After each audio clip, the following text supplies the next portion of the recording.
नमस्कार। आज हम डिस्कस करेंगे हिमाचल प्रदेश जीके के important question. Himachal Pradesh GK के इंपॉर्टेंट क्वेश्चन डिस्कस करेंगे। हर question exam point of view से इंपॉर्टेंट है और डेफिनेटली आने वाले एग्जाम्स में आपकी हेल्प करेगा, चाहे वो आपका आने वाला पेपर 1 है या फिर हाई कोर्ट का एग्जाम है या फिर आप अपकमिंग टीजीटी, जेवीटी या फिर किसी और एग्जाम के लिए तैयारी कर रहे हैं। जो भी आने वाले हिमाचल के एग्जाम है वहाँ पर डेफिनेटली आपको हेल्प मिलेगी, जैसे कि पहले भी मिलती रही है।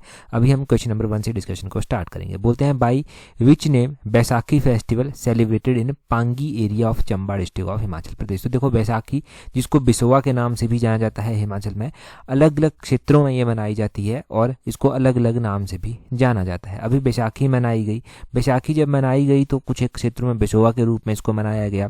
अब बिसोआ कहाँ पर इसको बोलते हैं? बिसोआ मुख्य रूप से कांगड़ा जैसे क्षेत्रों में इसको बोलते हैं।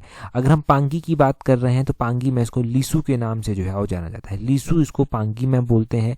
बिशु यहाँ पर ऑप्शन में दिया गया है। बिशु शिमला क्षेत्रों में जो है वो बोला जाता है, इसको शिमला में बिशु बोला जाता है, कांगड़ा में बिसोआ बोला जाता है। इसमें लोग क्या करते हैं, अगर आपने न्यूज़पेपर ढंग से पढ़ा हो तो बैसाखी के दिन जो था वो हिमाचल की जो पवित्र नदियां मानी जाती हैं, छोटी छोटी जलधाराएं मानी जाती हैं, उनमें लोग जो है वो जाकर स्नान भी करते हैं। जैसे कि जो मारकंडा बिलासपुर में पड़ता है, तत्तापानी मंडी में पड़ता है, बाणगंगा कांगड़ा में पड़ता है, यहाँ पर लोग जाते हैं। अब कुछ एक लोग तो हरिद्वार स्नान करने के लिए जाते हैं, परंतु आमतौर पर हिमाचल में जो तत्तापानी है, मारकंडा है, बाणगंगा है, यहाँ पर भी लोग जाते हैं और स्नान करते हैं जाकर।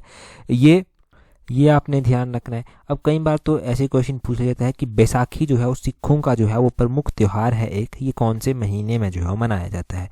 तो अभी कौन सा महीना चला हुआ है? अभी अप्रैल महीना चला हुआ है, तो अप्रैल के महीने में जो है वो इसको मनाते हैं। अप्रैल के महीने में इसको मनाते हैं। ट्रेडिशनली जो बैसाखी होती है वो एंड ऑफ हार्वेस्ट सेशन जो है वो होता है।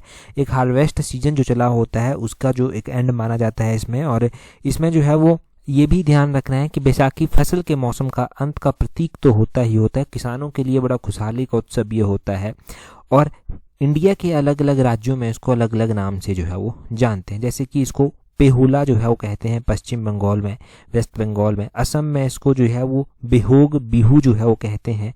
तमिलनाडु में इसको पुंथड़ू कहते हैं। उत्तराखंड में इसको बिहू कहते हैं। और आंध्र प्रदेश, कर्नाटक में इसको उगादी कहते हैं। केरल में इसको पूरम विशु कहते हैं। उड़ीसा में इसको महाविषुव संक्रांति जो है वो कहते हैं। तो इस तरह से अलग अलग तरह से इसको जाना जाता है। कई अलग अलग राज्यों में अलग अलग नाम से इसको जाना जाता है।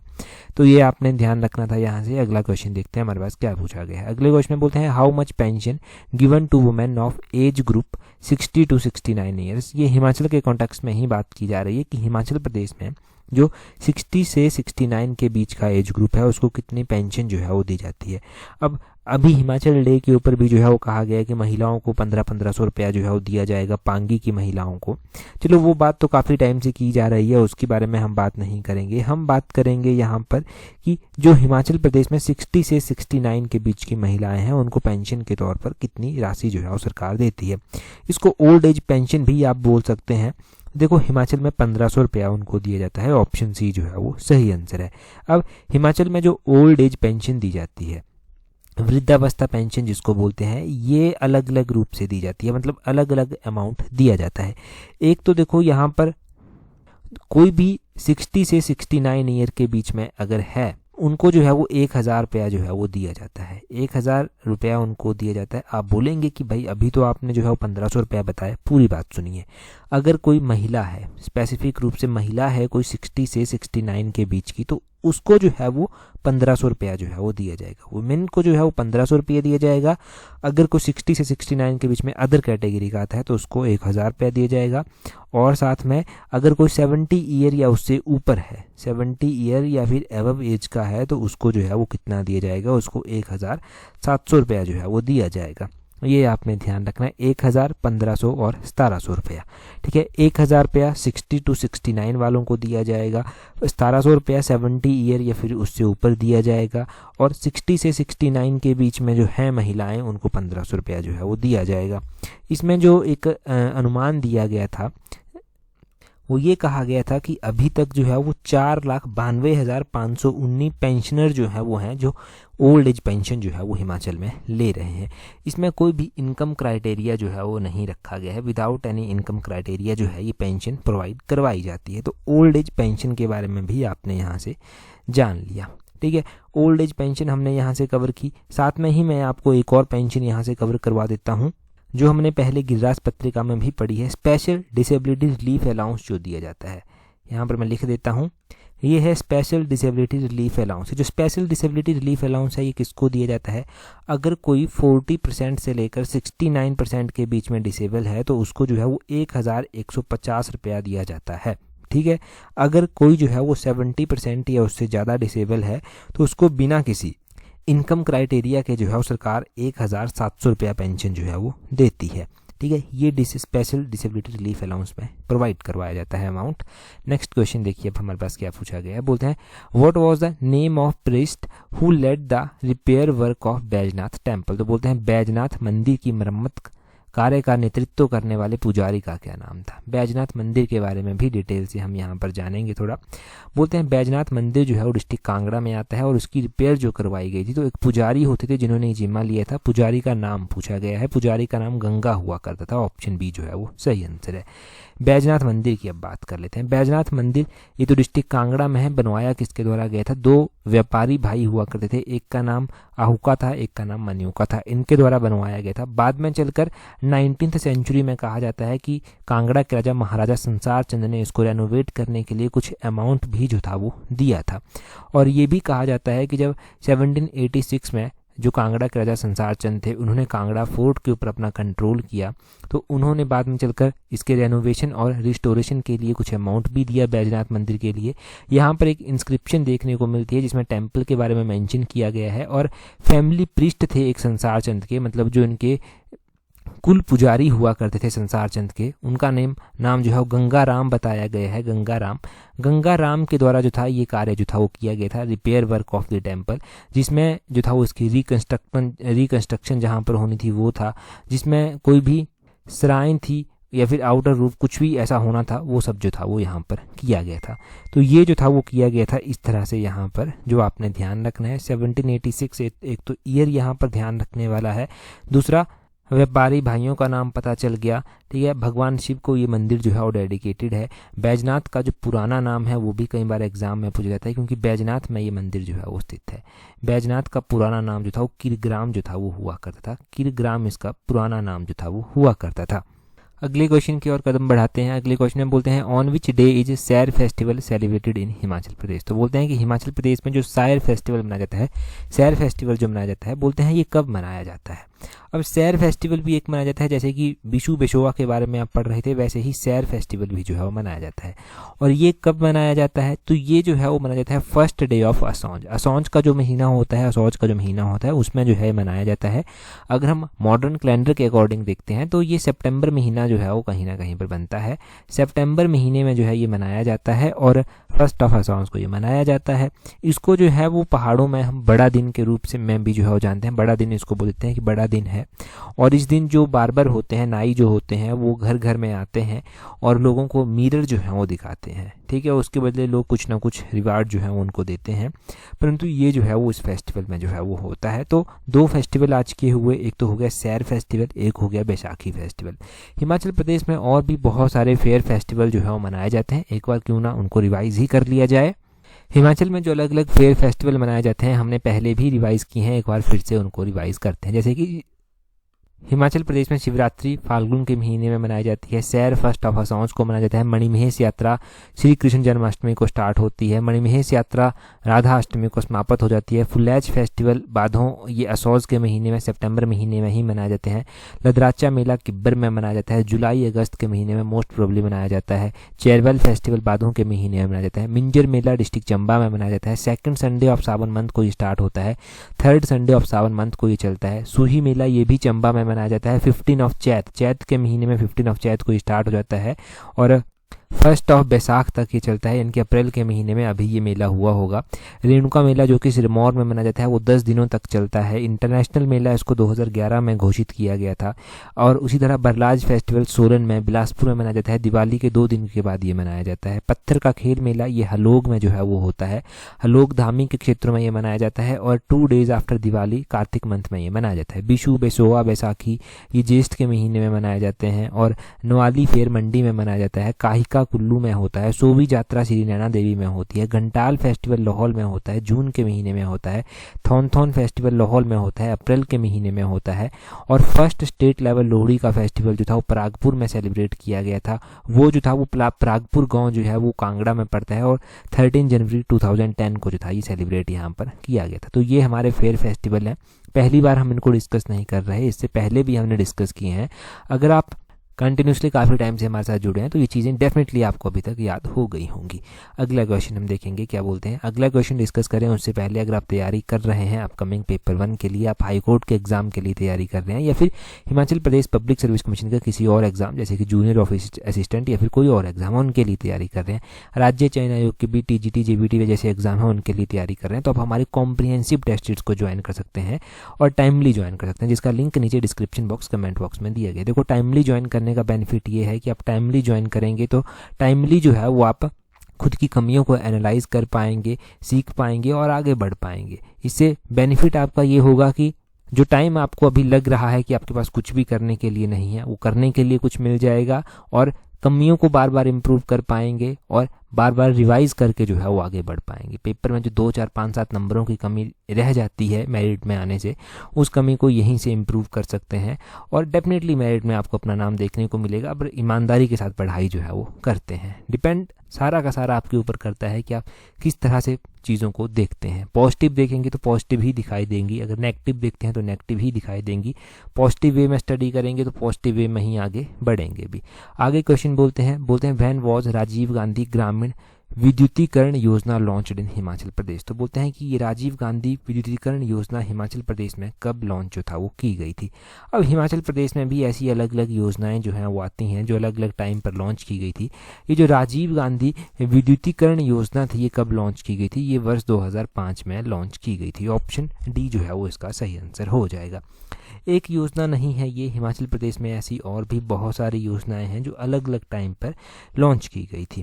परंतु हम क्या पढ़ेंगे, हम ये पढ़ेंगे कि हिमाचल प्रदेश की जो इम्पोर्टेंट योजनाएं हैं वो कौन कौन सी हैं, कौन कौन से ईयर में जो था वो उनको लॉन्च किया गया था। ठीक है, एक तो आपने ये राजीव गांधी विद्युतीकरण योजना जो था वो पढ़ ली। एक अटल स्वास्थ्य सेवा योजना भी लॉन्च की गई थी, ये 2010 में जो था वो लॉन्च की गई थी। एक उसी तरह से जो था वो योजना लॉन्च की गई थी हिम स्वयं योजना। ये जो हिम स्वयं योजना थी इसके बारे में भी एग्जाम में अभी तक पूछा जाता है। हिम स्वयं योजना 2008 में जो था वो लॉन्च हुई थी। एक तरह से नेटवर्क कनेक्टिविटी प्रोवाइड करवाना इसका जो था वो टारगेट था कि नेटवर्क कनेक्टिविटी हिमाचल के जो ऑफिसेज हैं ई गवर्नेंस को बढ़ावा देना जो था वो इसका टारगेट जो था वो रखा गया था। ठीक है, ये आपने ध्यान रखना है। आपने ध्यान रखना है कि एक राजीव गांधी अन्न योजना भी लॉन्च की गई थी। राजीव गांधी अन्न योजना जो था वो 2013 में लॉन्च की गई थी और 2013 में इसको जो था वो नेशनल फूड सिक्योरिटी एक्ट 2013 के तहत ही जो था वो लॉन्च किया गया था। तो राजीव गांधी अन्न योजना भी यहाँ से हो गई। एक राष्ट्रीय कृषि बीमा योजना आती है, ये भी बहुत बार एग्जाम में पूछी गई। इंग्लिश में इसको नेशनल एग्रीकल्चर इंश्योरेंस स्कीम जो है वो बोलते हैं। ये जो नेशनल एग्रीकल्चर इंश्योरेंस स्कीम है ये 1999-2000 में जो था वो लॉन्च की गई थी। 1999-2000 साल में जो था उसको लॉन्च किया गया था। तो ये सारी योजनाएं जो है वो हिमाचल की हो गई। इन योजनाओं के बारे में आपने जान लिया, नोट ही कर लेना, चाहे अगर पॉसिबल हो सके रिवाइज करने में हेल्प मिलती रहेगी। आगे क्वेश्चन में बोलते हैं which Muslim courtier was the first to describe Nagarkot. तो बोलते हैं किस मुस्लिम दरबारी ने सर्वप्रथम नगरकोट के बारे में जो था वो वर्णन किया था। नगरकोट की भी अगर हम बात करते हैं तो यहाँ पर अलग अलग टाइम में आक्रमण हुए। जब आक्रमण यहाँ पर हुए तो अलग अलग जो शासक थे उनके साथ अलग अलग दरबारी थे, उनके द्वारा अपने ग्रंथों में अलग अलग रूप से जो था वो वर्णन किया गया। इसके बारे में सबसे पहले अगर कोई मुस्लिम दरबारी था जिसने इसके बारे में मेंशन किया था तो वो उतबी हुआ करता था। ऑप्शन बी जो है वो सही आंसर है। अगर हम बात करते हैं कि ये उतबी कौन था तो महमूद गजनवी की जो सेना थी उसके साथ ये दरबारी था, एक दरबारी उतबी था। इसने अपनी पुस्तक में जो था वो नगरकोट को भीमनगर कहकर जो था वो संबोधित जो था वो किया था। बाद में चलकर फरिश्ता आया, फरिश्ता ने भीमकोट कहकर जो था वो उसको रिप्रेजेंट किया था। अलबरूनी आया, उसने नगरकोट संज्ञा ही जो था वो इसको दी थी। हमें कांगड़ा नगरकोट त्रिगर्त इसको भी बोलते हैं। इसका वर्णन त्रिगर्त का हमें अलग अलग ग्रंथों में देखने को भी मिलता है, जैसे कि पाणिनि के द्वारा जो अष्टाध्यायी ग्रंथ लिखा गया है उसमें त्रिगर्त को आयुधाजीवी संघ जो है वो कहा गया है। त्रिगर्त नाम जो है वो हमें महाभारत में भी देखने को मिलता है। यहाँ के जो शासक हुआ करते थे सुशर्मा, उनके द्वारा महाभारत में कौरवों का पक्ष जो था वो लिया गया था। और उनके द्वारा जो था वो मत्स्य देश के एक शासक हुआ करते थे राजा, वहाँ के विराट जिनका नाम था, इनके ऊपर आक्रमण जो था वो किया गया था। महाभारत के अलावा पुराण में इसका वर्णन देखने को मिलता है, राजतरंगिणी में इसका वर्णन देखने को मिलता है। कई बार एग्जाम में क्वेश्चन पूछ लिया जाता है कि राजतरंगिणी नामक ग्रंथ जो था वो किसके द्वारा लिखा गया था, तो राजतरंगिणी कलहन के द्वारा जो था वो लिखा गया था। त्रिगर्त की जब बात की जाती है तो त्रिगर्त का मतलब क्या होता है? त्रिगर्त का मतलब होता है तीन नदियों के बीच में जो भूभाग फैला हुआ है उसको त्रिगर्त जो था वो बोलते थे।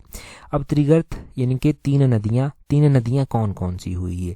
ये एक रावी नदी हो गई आपकी, जो कि चंबा शहर जिसके किनारे स्थित है। एक ब्यास नदी हो गई, ब्यास नदी कांगड़ा से होकर भी बहती है, ब्यास नदी मंडी से होकर भी बहती है, कुल्लू से होकर भी जो है वो बहती है।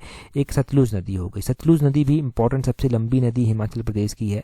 बिलासपुर शहर जो है वो सतलुज नदी के किनारे जो है वो बसा हुआ है। पीछे रामपुर हो गया, और भी अलग अलग सिटीज़ जो हैं वो इसके किनारे हैं। तो ये आपने इन तीन नदियों का नाम भी ध्यान रखना है। चलिए जी, तीन नदियां भी आपकी हो गई। अगला क्वेश्चन हम देखते हैं, अगले क्वेश्चन में क्या बोलते हैं।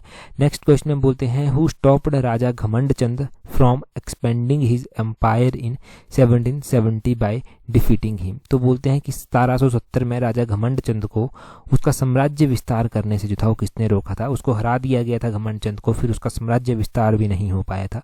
तो ये कौन होता था? तो ये जस्सा सिंह रामगढ़िया हुआ करता था, परंतु हम पूरी बात यहाँ से जानेंगे। तो क्वेश्चन का आंसर आपने जान लिया। घमंड चंद कांगड़ा का राजा जो था वो हुआ करता था, और 1751 के आसपास इसने कांगड़ा का राजपाट जो था वो संभाल लिया था। अब काफ़ी बहादुर था ये। जब इसके बहादुरी के चर्चे जो था वो पहुँचते हैं जाकर अहमद शाह अब्दाली तक, तो अहमद शाह अब्दाली वहाँ से बड़ा प्रसन्न होता है। अहमद शाह अब्दाली जो है वो घमंड चंद को जलंधर दोआब का जो है वो गवर्नर जो है वो अपॉइंट कर देता है। 1759 की ये बात है जब इसको जलंधर दोआब का जो है वो गवर्नर बना दिया जाता है। अब ये गवर्नर तो बन गया था वहाँ का, इसका अभियान चलता रहा उसके बाद भी। अब देखो घमंड चंद ने क्या किया, घमंड चंद ने चंबा को तंग करना स्टार्ट कर दिया। उस टाइम क्या था, चंबा के जो राजा थे उनकी मृत्यु हो गई थी। उनका जो बेटा हुआ करता था वो भी बहुत ही छोटा था, राजा बनने के लायक था नहीं। तो सारा का सारा राजपाट जो देखा जाता था वो राजमाता के द्वारा, यानी कि जो चंबा के राजा जिनकी मृत्यु हो गई थी उनकी पत्नी के द्वारा देखा जाता था। तो राजमाता जो था वो जम्मू के राजा की पुत्री हुआ करती थी।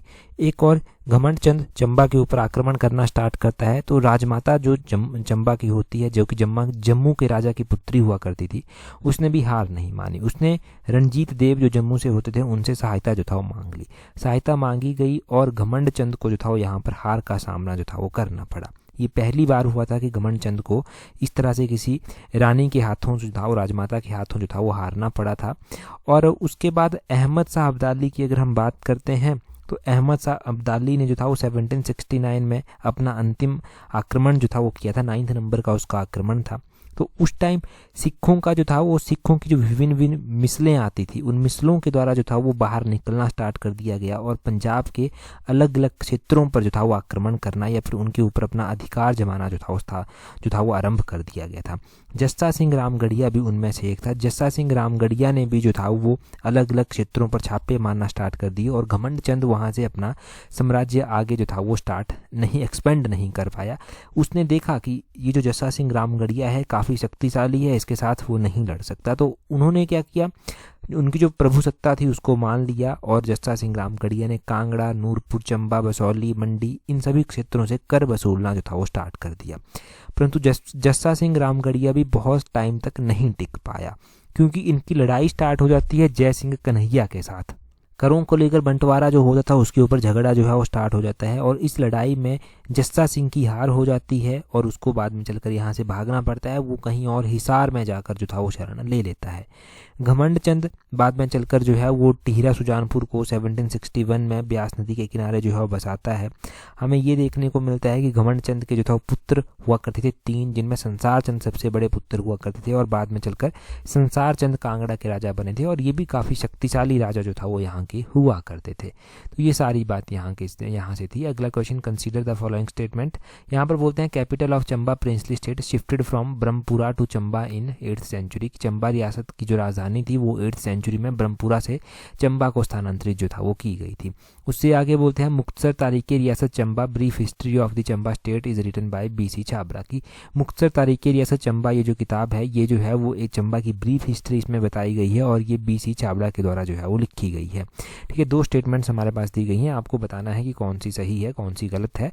ठीक है, या फिर इन दोनों में से कोई भी जो है वो गलत नहीं है। अब देखो यहाँ पर आपको ध्यान रखना है चंबा के बारे में। चंबा की कैपिटल जो था वो शिफ्ट की गई थी ब्रह्मपुरा से चंबा को, ये बिल्कुल सही बात है।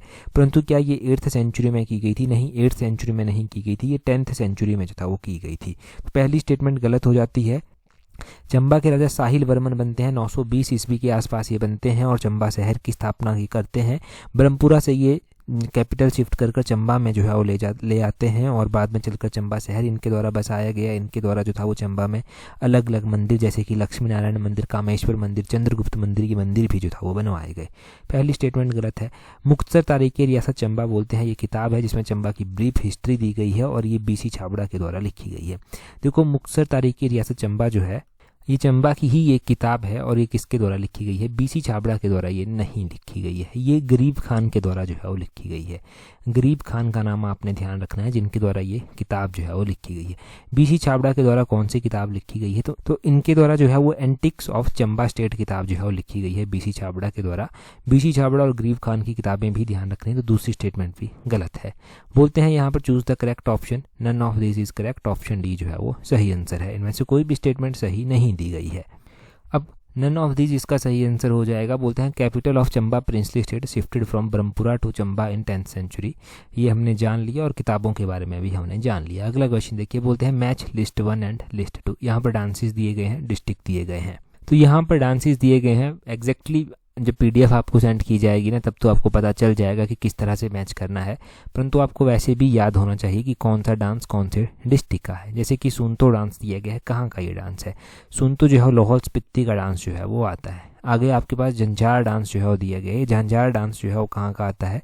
ये चंबा का डांस जो है वो आता है, ये चंबा का डांस आता है। उससे आगे आपके पास जो है जाप्रो डांस जो है वो दिया गया है। जाप्रो जो है वो कहाँ का डांस जो है वो आता है? तो जाप्रो किन्नौर में जो है वो परफॉर्म किया जाता है, ये किन्नौर का डांस जो है वो आ जाता है। उसी तरह झूरी डांस जो है वो आपके पास दिया गया है। झूरी जो है वो कहाँ पर परफॉर्म जो है वो किया जाता है? झूरी जो है वो सिरमौर में जो है वो परफॉर्म किया जाता है, ये सिरमौर का डांस आ जाता है। तो पहले को लाहौल स्पीति के साथ, दूसरे को चंबा के साथ, तीसरे को जो है वो किन्नौर के साथ और चौथे को सिरमौर के साथ। पहला तो हो जाएगा A के साथ लाहौल स्पीति के साथ, दूसरा होगा चंबा, तो चंबा जो है वो B ऑप्शन पर था, दूसरा B के साथ हो जाएगा। तीसरा था आपके पास जाप्रो, तो जाप्रो जो है वो किन्नौर के साथ हो जाएगा C के साथ। और चौथा था आपके पास यहाँ पर झूरी दिया गया जो कि सिरमौर का है, तो चौथा D के साथ हो जाएगा। पहला A, दूसरा B, तीसरा C, चौथा D। बिल्कुल ही इजी पैटर्न यहाँ पर बनाया गया था इसका और ऑप्शन A जो है वो इसका सही आंसर जो है वो हो जाएगा। कोई भी कंफ्यूजन यहाँ पर नहीं रहना चाहिए इन डांसेस के बारे में। ये हिमाचल के इंपॉर्टेंट डांसेस जो आपने पढ़ रखे हैं, अगर टेस्ट सीरीज आपने ज्वाइन की होगी तो टेस्ट सीरीज में भी डांसेस, हिमाचल के आर्ट कल्चर, उसके ऊपर एक अलग से टेस्ट सीरीज आपको मिल जाएगी जो आपके कॉन्सेप्ट्स को क्लियर करती है, आपको फंडामेंटल्स को स्ट्रॉन्ग करती है, काफ़ी हेल्प वहाँ से फिर मिलती है।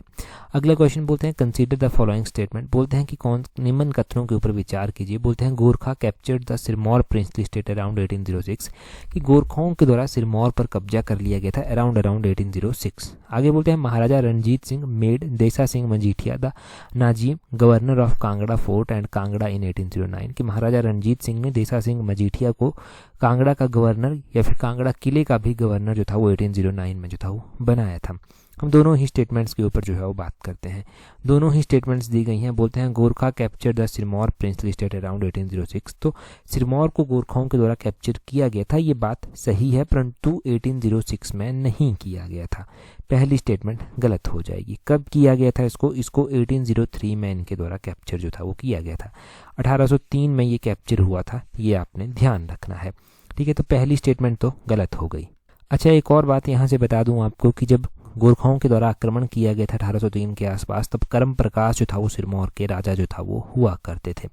बाद में चलकर जो रणजौर सिंह हुआ करते थे, गोरखाओं के लीडर हुआ करते थे, उनके द्वारा सिरमौर रियासत को पूर्णतया रूप से अपने अधीन जो था वो कर लिया गया था। वो बाद में चलकर 1809 की बात जो है वो आती है। रणजौर सिंह ने जो है वो जातक किला जो होता था, जातक किले का निर्माण भी जो था वो करवाया था, और बाद में चलकर करम प्रकाश की मृत्यु भी हो जाती है। ठीक है, फिर चंबा जो सिरमौर के जो अलग अलग राजा बनते रहे अलग अलग टाइम में। आगे बोलते हैं महाराजा Ranjit Singh made Desa Singh Majithia the Nazim of Kangra fort around 1809। तो महाराजा रणजीत सिंह ने 1809 में जो था वो कांगड़ा किले का गवर्नर जो था वो बनाया था, और कांगड़ा का भी गवर्नर जो था वो अपॉइंट किया था, और वो देसा सिंह मजीठिया को ही किया गया था। तो दूसरी स्टेटमेंट सही है, चूज द करेक्ट ऑप्शन यहाँ पर हो जाएगा। Only 2 is correct. पहली हमारे पास गलत स्टेटमेंट जो था वो दी गई थी। अगर कांगड़ा की बात हो रही है, महाराजा रणजीत सिंह की बात हो रही है, तो संसार चंद का मेंशन करना भी ज़रूरी है, क्योंकि संसार चंद पर जब गोरखाओं ने आक्रमण किया था तो काफ़ी टाइम तक उसने खुद को जो था वो कांगड़ा किले में जो था वो बंद कर लिया था। एक तरह से वो युद्ध हार गया था गोरखाओं से, कांगड़ा किले में जाकर छिप गया था। फिर उसने महाराजा रणजीत सिंह से सहायता मांगी, और महाराजा रणजीत सिंह से जब 1809 में सहायता मांगी गई थी तो 1809 में उनके बीच में एक संधि होती है जिसको ज्वालामुखी की संधि बोलते हैं। ये संधि हुई थी, यहाँ से कांगड़ा का किला भी महाराजा रणजीत सिंह को देना पड़ा था, 66 गांव जो था वो भी महाराजा रणजीत सिंह को जो था वो देने पड़े थे, और महाराजा रणजीत सिंह ने कांगड़ा किले का गवर्नर जो था वो देसा सिंह मजीठिया को जो था वो अपॉइंट किया था। संसार चंद टिहरा सुजानपुर में आकर रहने लगा, बाद में चलकर वो इतना खुश नहीं रहा कुछ, और 1824 में उसकी मृत्यु भी जो था वो हो गई थी।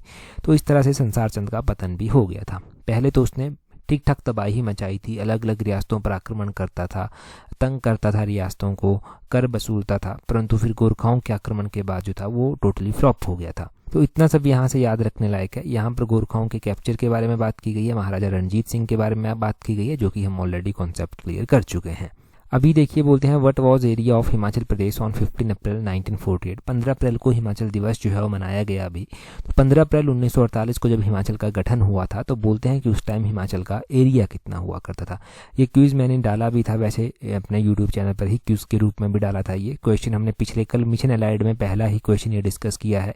अभी आप कमेंट कर जो है वो अपने इस क्वेश्चन का आंसर बताएंगे कि 15 अप्रैल 1948 को हिमाचल का क्षेत्रफल कितना होता था। अगर ध्यान है तो प्रेजेंट टाइम में कितना है वो भी बता दीजिए, नीचे कमेंट बॉक्स में बता दीजिए। और टेलीग्राम पर अगर आपने ज्वाइन नहीं किया है तो अपने टेलीग्राम से सर्च करना @allexam31। आपको हमारा टेलीग्राम चैनल मिल जाएगा, जहाँ पर important PDFs, important notifications time to time हम आपको प्रोवाइड करवाते रहते हैं। आज की इस वीडियो में इतना ही है। That's all for today. Thank you very much for watching and listening it very patiently.